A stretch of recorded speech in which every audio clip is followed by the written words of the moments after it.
Baik, sebelumnya, Assalamualaikum warahmatullahi wabarakatuh.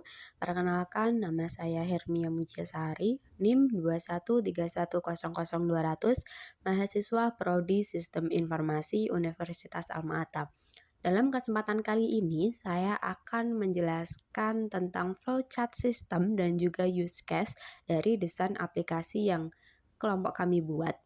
Kelompok kami membuat desain aplikasi bengkel online yang diberi nama Bengek Jogja pada mata kuliah Inovasi Digital dengan dosen pengampu Bapak Deden Hartan Gutama, MKom. Baik, di sini kelompok kami membuat dua flowchart system, yaitu ada flowchart booking bengkel di aplikasi Bengek Jogja dan juga ada flowchart customer service bengkel di aplikasi Bengek Jogja. Selanjutnya yang pertama, saya akan menjelaskan tentang flowchart booking bengkel di aplikasi Bengek Jogja. Di sini ada input, ada proses, dan juga ada output. Yang pertama adalah start, selanjutnya adalah outputnya menampilkan halaman home. Setelah menampilkan halaman home, proses selanjutnya adalah memilih menu bengkel terdekat. Setelah memilih menu bengkel terdekat, input yang bisa dilakukan oleh user atau customer adalah melakukan login.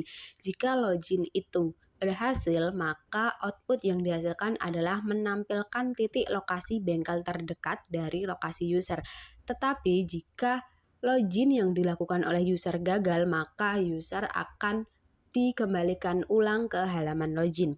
Setelah menampilkan titik lokasi bengkel terdekat dari lokasi user, proses selanjutnya adalah melihat lokasi bengkel. Setelah melihat lokasi bengkel, maka input yang diberikan user adalah memilih bengkel.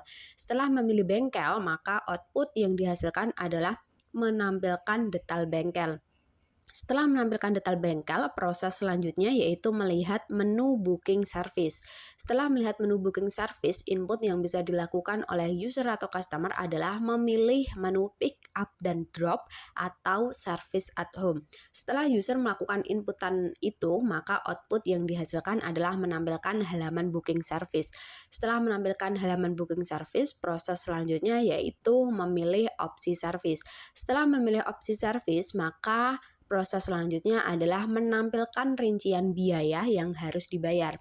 Selanjutnya, input yang dilakukan oleh user atau customer adalah melakukan bayar. Jika bayar ini dilakukan secara langsung, maka output yang dihasilkan adalah menampilkan halaman pembayaran. Jika pembayaran tidak dilakukan secara langsung, maka proses yang dihasilkan adalah ditambahkan ke dalam daftar tangguhan. Setelah itu, output yang dihasilkan adalah menampilkan halaman tangguhan pembayaran. Setelah menampilkan halaman tangguhan pembayaran, maka proses yang akan dilakukan selanjutnya yaitu bengkel memulai servis motor. Jika dalam input bayar, user memberikan pembayaran secara langsung, maka output yang dihasilkan adalah menampilkan halaman pembayaran. Setelah itu ada inputan ulang lagi yaitu pembayaran. Setelah user melakukan input pembayaran, maka proses selanjutnya adalah user mendownload bukti pembayaran. Dalam bukti pembayaran ini juga ada database dari bukti pembayarannya. Setelah user mendownload bukti pembayaran, proses selanjutnya bengkel memulai servis motor. Setelah bengkel memulai servis motor, proses selanjutnya adalah motor selesai diservis. Motor selesai diservis. Setelah itu inputannya akan ditemui decision, yaitu jika ditemui kerusakan lain setelah diservis. Jika ditemui kerusakan lain, maka proses yang dilakukan selanjutnya adalah memilih fitur geser new. Fitur geser new ini adalah fitur servis ulang. Setelah memilih fitur geser new, maka output yang dihasilkan adalah menampilkan halaman geser new. Setelah menampilkan halaman geser new, maka prosesnya adalah mengajukan permintaan servis ulang. Setelah mengajukan permintaan servis ulang, input yang dilakukan adalah disetujui atau tidak. Jika permintaan servis ulang disetujui, maka motor akan diservis ulang. Setelah itu selesai servis ulang dan user akan diarahkan pada memilih fitur review. Jika dalam tadi mengajukan permintaan servis ulang tetapi tidak disetujui, maka prosesnya akan gagal dan user akan langsung diarahkan memilih fitur review. Setelah memilih fitur review, maka output yang dihasilkan adalah menampilkan halaman review. Jika dalam servis, setelah servis tidak ditemui kerusakan, jika tidak ditemui kerusakan, maka akan langsung diarahkan ke memilih fitur review. Setelah itu outputnya adalah menampilkan halaman review. Setelah menampilkan halaman review, input yang bisa dilakukan ulang oleh user atau customer adalah melakukan review. Setelah melakukan review, maka proses akan selesai atau finish. Baik, selanjutnya yaitu flowchart customer service bengkel di aplikasi Bengek Jogja. Sama, di sini juga ada input, ada proses, dan juga ada output.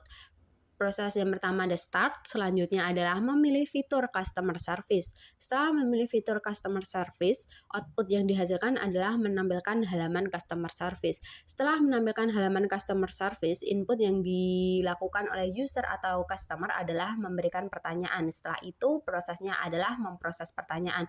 Setelah memproses pertanyaan, maka akan menelusuri jawaban yang sesuai. Setelah menelusuri jawaban yang sesuai, maka outputnya adalah menampilkan jawaban tersebut. Dalam output ini nanti akan ada decision, sesuai atau tidak jawabannya. Jika jawaban sesuai, maka akan selesai atau finish. Jika jawaban tidak sesuai, maka proses selanjutnya adalah mengajukan pertanyaan lain. Setelah mengajukan pertanyaan lain, inputnya adalah user memberikan pertanyaan ulang. Setelah itu prosesnya adalah memproses pertanyaan ulang dari user tersebut. Selanjutnya menelusuri jawaban yang sesuai. Jika setelah menelusuri jawaban yang sesuai, outputnya adalah menampilkan jawaban tersebut. Di sini juga akan ada decision ulang lagi, masih belum sesuai atau sudah sesuai.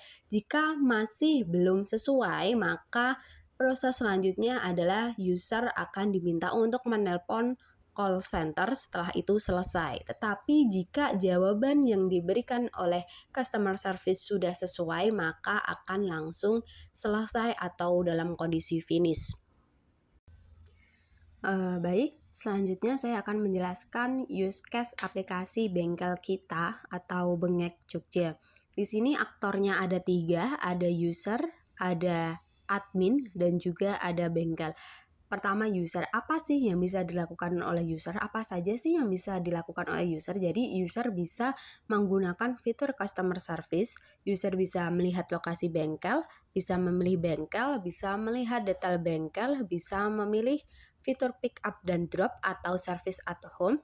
User bisa memilih opsi service, bisa melihat rincian biaya, user bisa mendownload bukti pembayaran, user juga bisa memilih fitur Gesture New, dan yang terakhir, user bisa memberikan review. Untuk melihat lokasi bengkel, memilih bengkel, melihat detail bengkel, dan memilih menu pick up dan drop atau service at home ini nantinya akan include ke memilih menu bengkel terdekat. Kenapa dari 4 itu include ke memilih menu bengkel terdekat? Karena dalam menu bengkel terdekat ini nantinya akan terdapat informasi, user bisa melihat lokasi bengkelnya, user bisa memilih bengkelnya, user bisa melihat detail bengkel, dan user bisa memilih fitur atau menu pick up dan drop atau service at home. Selanjutnya, user bisa memilih opsi service dan melihat rincian biaya ini, dia berdua include ke dalam menu booking service. Karena di dalam menu booking service ini, user akan bisa memilih opsi service dan juga melihat rincian biaya. Sedangkan mendownload bukti pembayaran, memilih fitur Gesture New, dan memberikan review ini nantinya akan include pada menu melakukan pembayaran. Jadi user bisa melakukan fitur, bisa menggunakan fitur customer service, bisa memilih menu bengkel terdekat, bisa memilih booking service, dan juga melakukan pembayaran. Dari memilih menu bengkel terdekat, booking service, dan melakukan pembayaran ini nantinya akan include ke login. Karena apa? Karena jika user tidak melakukan login, maka user tidak akan bisa memilih menu bengkel terdekat, tidak bisa memilih menu booking service, dan juga tidak bisa melakukan pembayaran. Selanjutnya ada aktor yang kedua, yaitu ada admin. Apa sih yang bisa dilakukan oleh admin? Jadi admin bisa mengelola list user, admin bisa mengelola list bengkel, admin bisa mengelola riwayatan booking, admin bisa mengelola riwayat pembayaran, admin bisa mengelola daftar tangguhan, admin bisa mengelola fitur geser new, dan yang terakhir admin bisa mengelola fitur review pelanggan. Dari masing-masing apa yang bisa dilakukan oleh si admin ini, dia juga include ke dalam login. Karena apa? Karena jika admin tidak melakukan login, maka admin tidak akan bisa mengelola list user, mengelola list bengkel, tidak bisa mengelola riwayat booking, tidak bisa mengelola riwayat pembayaran, tidak bisa mengelola daftar tangguhan, tidak bisa mengelola fitur geser new, dan yang terakhir tidak bisa mengelola fitur review pelanggan. Selanjutnya yang terakhir adalah aktor bengkel. Apa sih yang bisa dilakukan oleh bengkel? Jadi bengkel itu bisa mengelola daftar booking, bengkel bisa mengelola opsi service dan harga layanannya, bengkel bisa melihat daftar tangguhan, jadi siapa saja customer yang melakukan pembayaran secara tidak langsung seperti itu, dan yang terakhir user bisa melakukan validasi pengajuan fitur geser new. Jadi bengkel bisa melakukan persetujuan apakah disetujui atau tidaknya pengajuan service ulang yang dilakukan oleh customer atau usernya. Masing-masing apa yang bisa dilakukan oleh bengkel ini juga sama, dia juga include ke login, karena jika bengkel tidak melakukan login, maka bengkel tidak akan bisa melakukan apa-apa. Jadi bengkel tidak akan bisa mengelola daftar booking, bengkel juga tidak bisa melakukan opsi service dan harga layanan, bengkel juga tidak akan bisa melihat daftar tangguhan, dan yang terakhir bengkel tidak akan bisa melakukan validasi pengajuan dari fitur geser new yang dilakukan oleh user atau customer.